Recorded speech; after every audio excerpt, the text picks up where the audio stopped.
तो अगर कोई क्रिएटर है जो रोज शॉर्ट्स डाल रहा है लेकिन ग्रोथ कहीं दिख ही नहीं रही, तो ये विश्लेषण बिल्कुल उसी के लिए है।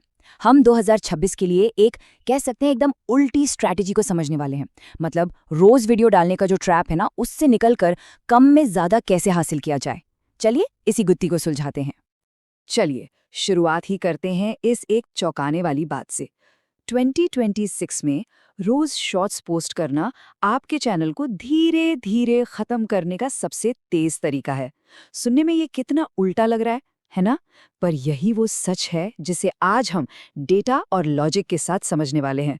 तो हमारा पहला सेक्शन है डेली अपलोड का जाल। ये वो ट्रैप है जिसमें ना जाने कितने क्रिएटर्स फंसे हुए हैं। वो दिन रात मेहनत कर रहे हैं, रोज कंटेंट डाल रहे हैं, पर नतीजा एकदम जीरो। ठहराओ, आखिर ऐसा होता क्यों है कि इतनी मेहनत के बाद भी चैनल आगे बढ़ ही नहीं पाता? चलिए इस साइकिल को तोड़ते हैं। और ये कहानी तो मतलब बहुत ही कॉमन है। क्रिएटर्स दिन रात एक कर देते हैं, शॉर्ट्स पे शॉर्ट्स बनाते हैं और व्यूज वही 2000, 5000, बस वहीं आकर अटक जाते हैं। और फिर दिमाग में बस एक ही सवाल घूमता है, क्या चैनल फ्रीज हो गया है? क्या एल्गोरिदम कोई दुश्मनी निकाल रहा है? इस सारी प्रॉब्लम की जड़ में है वो सलाह जो हर नए क्रिएटर को कहीं ना कहीं से मिली जाती है कि भाई रोज 2 से 3 शॉर्ट्स डालो, ग्रोथ अपने आप होगी। और ये सुनने में बिल्कुल सही भी लगता है ना, कि भाई ज्यादा मेहनत ज्यादा फल। लेकिन असलियत में यही सलाह अनजाने में चैनल की ग्रोथ पर ब्रेक लगा रही है। अब आता है दूसरा सेक्शन, एल्गोरिथम का ठंडा तर्क। देखिए, इस प्रॉब्लम को सच में समझना है तो हमें YouTube एल्गोरिथम की तरह सोचना होगा। उसे हमारी मेहनत, हमारी भावनाओं से कोई लेना देना नहीं है। वो सिर्फ एक चीज समझता है, डेटा। चलिए इसकी इस ठंडी पर एकदम सीधी सादी लॉजिक को डीकोड करते हैं। शॉर्ट्स की दुनिया में सबसे जरूरी मेट्रिक सिर्फ एक है, कितने लोगों ने वीडियो देखा और कितनों ने उसे स्वाइप कर दिया। बस कितने लोग रुके और कितने लोग आगे बढ़ गए। यही वो छोटा सा डेटा पॉइंट है जो तय करता है कि वीडियो वायरल होगा या फ्लॉप। अब यहाँ एक बहुत ही मजेदार बात पता चलती है। YouTube हर नए शॉर्ट को ना सबसे पहले सिर्फ 100 लोगों की एक छोटी सी ऑडियंस को दिखाता है। ये एक टेस्ट होता है। और सोचिए अगर कंटेंट जल्दबाजी में बना है तो क्या होगा? नतीजा कुछ इस चार्ट जैसा ही होगा, जहां शायद 80% लोग उसे देखते ही स्वाइप कर देते हैं। और इसका नतीजा, एल्गोरिदम को एक नेगेटिव सिग्नल चला जाता है।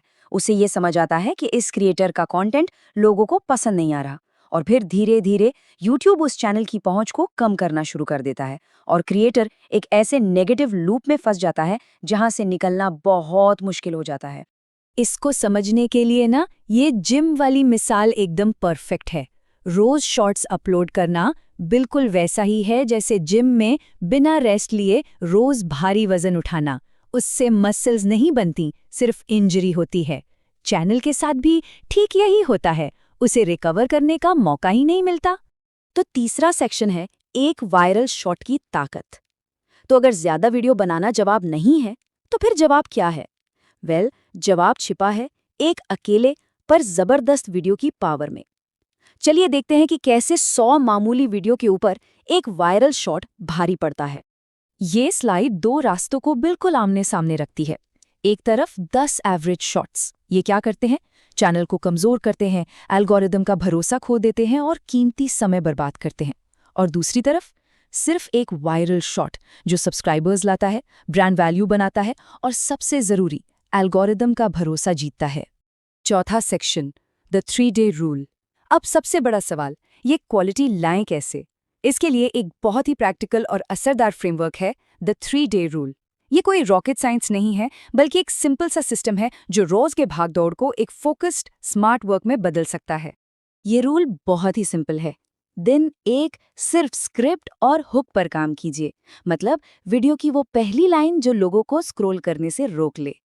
दिन 2 पूरा टाइम दीजिए वॉइस ओवर और एडिटिंग को, ताकि वीडियो प्रोफेशनल लगे। और दिन 3 वीडियो को सही एसईओ के साथ अपलोड कीजिए और उसके परफॉर्मेंस को समझिए।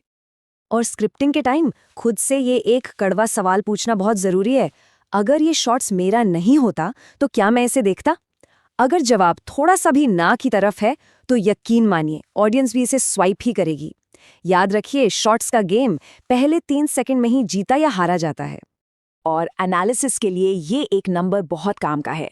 अपने YouTube एनालिटिक्स में जाके देखिए, अगर किसी शॉट का स्वाइप्ड अवे रेट 30% से ज्यादा है तो उसे एक फेलियर माना जा सकता है। अब इसमें निराश नहीं होना है, ये बस एक सिग्नल है कि अगले वीडियो में और सुधार की जरूरत है। 5वां और आखिरी सेक्शन, क्वालिटी यानी जीतने का फॉर्मूला। तो आखिर में ये सारी बात एक माइंडसेट पर आकर टिकती है। क्या हमें ज्यादा वीडियो बनाने की रेस में भागना है या बेहतर वीडियो बनाने पर फोकस करना है? यही एक चुनाव है जो सफलता का रास्ता तय करेगा। और ये स्लाइड कह सकते हैं कि पूरी बहस का सार है। जरा देखिए, एक तरफ है क्रिएटर ए जो हफ्ते में 10 से 15 शॉट्स डाल रहा है, नतीजा 20-30 व्यूज। और दूसरी तरफ है क्रिएटर बी जो हफ्ते में बस 3-4 लेकिन एकदम क्वालिटी शॉट्स बनाता है और उसे हर वीडियो पर मिलते हैं 3 से 5 लाख व्यूज। मतलब नंबर्स तो सब कुछ साफ साफ बता रहे हैं, है ना? तो अब सवाल बिल्कुल सीधा है, असली विनर कौन है? इसका जवाब हर क्रिएटर को खुद देना है। ये सिर्फ एक सवाल नहीं है, बल्कि 2026 में अपनी YouTube स्ट्रैटेजी को नए सिरे से सोचने का एक मौका है।